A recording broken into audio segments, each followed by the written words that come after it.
Je n'ai jamais été d'un caractère très aventureux.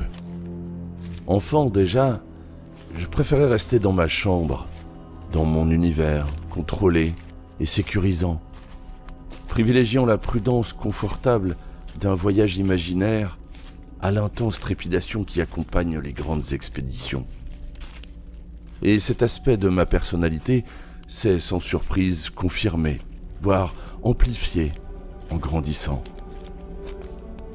Malgré tout, en particulier depuis que j'ai commencé à atteindre l'âge adulte, je n'ai jamais su refuser une invitation.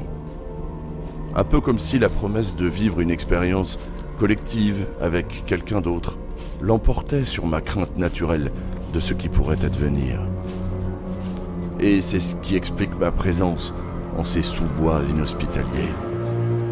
En parcourant ces sentiers boueux et parsemés de broussailles, je retrouve ce sentiment malaisant qui m'a souvent fait préférer la paresse d'un dimanche après-midi à l'abri plutôt que le grand air et l'aventure d'un lever de lune au milieu de lieux inconnus. Et pourtant, je suis là, sentant dans la poche intérieure de mon manteau la simple missive qui m'a sorti sans que je n'y puisse rien faire de mon isolement volontaire. Juste quelques mots. Mon cher ami, il est grand temps que tu franchisses le pas. Viens, le palace t'attend. Tu trouveras ci-joint comment m'y rejoindre.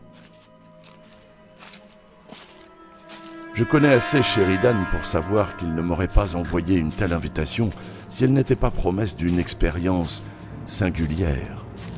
Et donc, me voilà ici, scrutant au travers des taillis pour y déceler les premiers éclats de la lumière, m'indiquant que j'approche du lieu de ma prochaine aventure. En arpentant le chemin qui grimpe jusqu'à la bâtisse, je ressens l'unicité de ce moment. L'endroit est en effet sans pareil.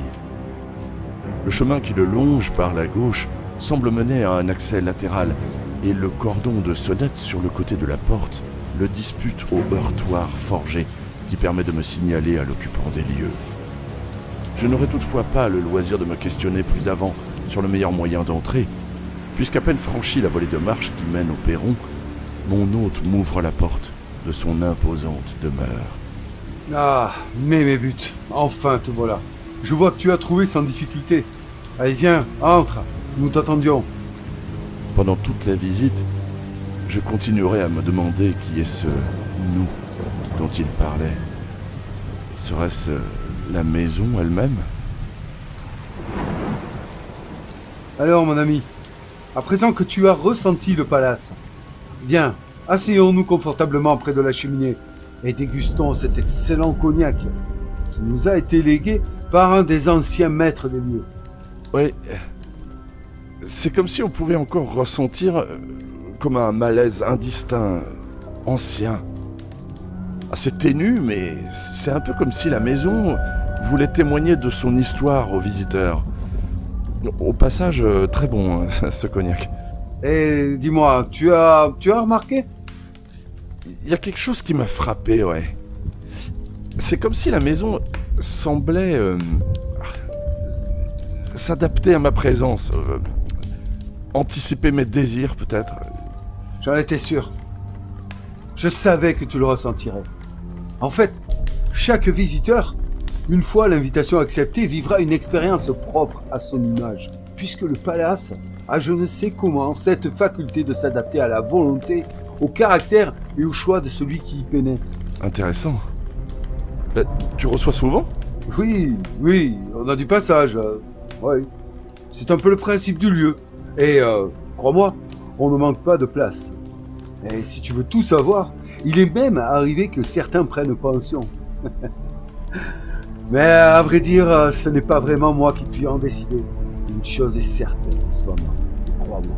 Ceux qui y pénètrent n'en reparleront jamais. Du moins, s'ils en sortent. En repartant, je ne cesse de me questionner. Quelle serait la voie suivie par un groupe de visiteurs étrangers à cet endroit ? Comment leur choix collectif pourrait les mener au travers de ce dédale ? Est-ce qu'ils chercheraient à comprendre le fonctionnement de ce lieu, ses secrets, son histoire ? Ou est-ce qu'ils essaieraient simplement de le fuir au plus vite, submergés par cette oppression indicible qui semble suinter de ces murs? Il n'y a qu'un moyen de le découvrir. Les convier. Vous convier. Pour un soir, à en arpenter les couloirs, les salles et les chambres. Ne craignez rien, vous ne serez pas seul. Nous serons votre guide. Et c'est désormais à vous, mes amis, de franchir le seuil du palace de l'angoisse.